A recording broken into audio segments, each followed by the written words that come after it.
Hey guys, I hope you're all doing well.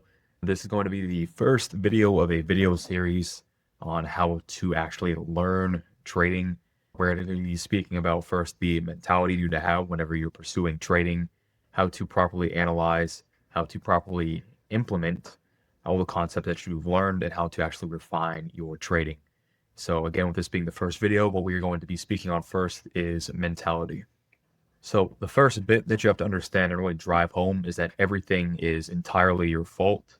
Every single loss you take, every little bit of confusion you have, every moment where you feel as though you are lacking knowledge and you cannot understand what the market is doing and why it's doing, and what that is meant to bring out of you is an understanding of, hey, only you can change this. Only you can give yourself the more knowledge from the markets through studying, back testing, learning. And you just have to really, really drive it home that you have to be fully 100% accountable with only yourself. If you're going to be the kind of person to make excuses, or if you have been in the past, and this is something that you do want to learn and pursue, then the only way you're not going to get completely destroyed and eaten and spit out alive is just understanding that, hey, everything is on you.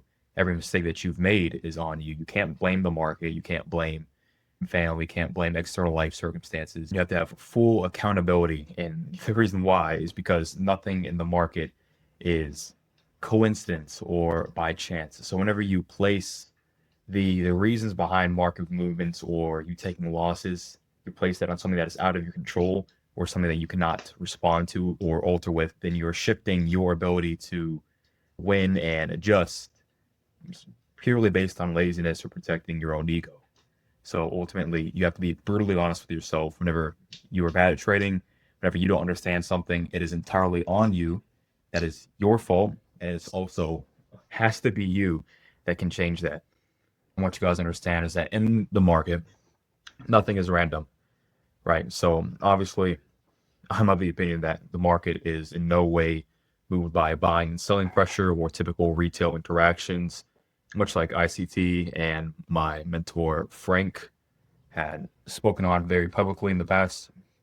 I believe that the markets are moved by IFTA, or an algorithm used by central banks and cabals and elitist groups, you could say, to manipulate price, right? And whenever you are approaching the market from that perspective of none of this is random and there's some obviously some repeating phenomenon and a design behind it, then you have to be able to understand that every move is going to be acting in accordance with whatever that algorithm is, the purpose, the function. Therefore, every move is going to be pre-planned and again has a purpose or a function in any sort of like a market maker model or just any price move as a whole. And that also means that every expansion has a target, every consolidation will end at the right time. There are factors and variables in play that whenever you can isolate them and identify them and then begin to add them up together, it begins to become very apparent as to what the market is doing. So again, just to recap, so for everything that happens to you is your fault. You have to be able to adjust and evolve and adapt, and only you can do that. And nothing is random.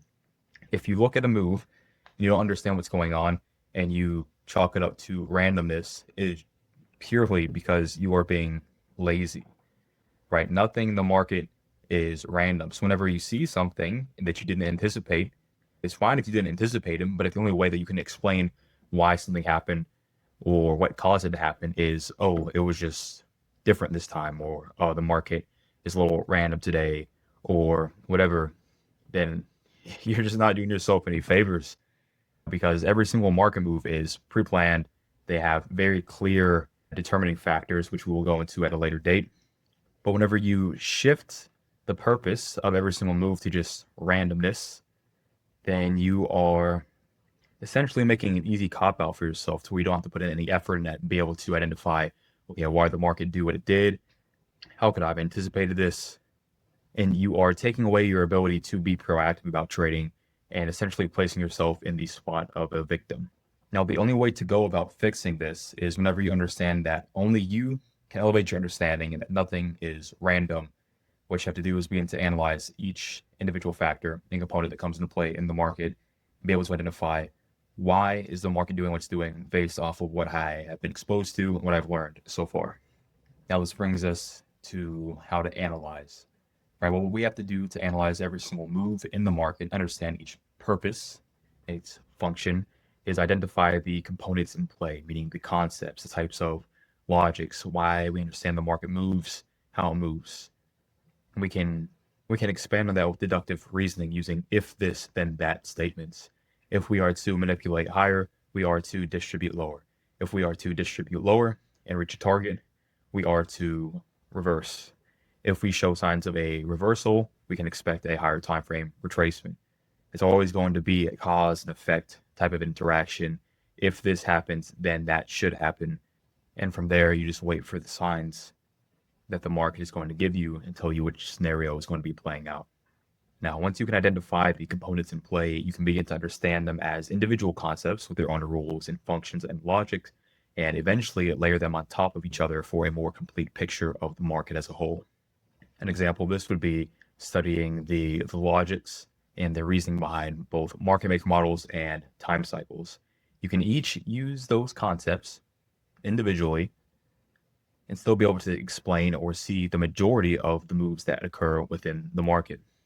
However, you get a much more complete picture, or at least closer to, whenever you combine both market maker model, their logics, as well as time cycles and the logic that follows with time cycles. Now, with that being said, that is going to bring us to the end of the first video. This was a rather short one just because mentality as a whole is not a very complex topic to wrap your hand around. It's not a very complex topic to wrap your head around.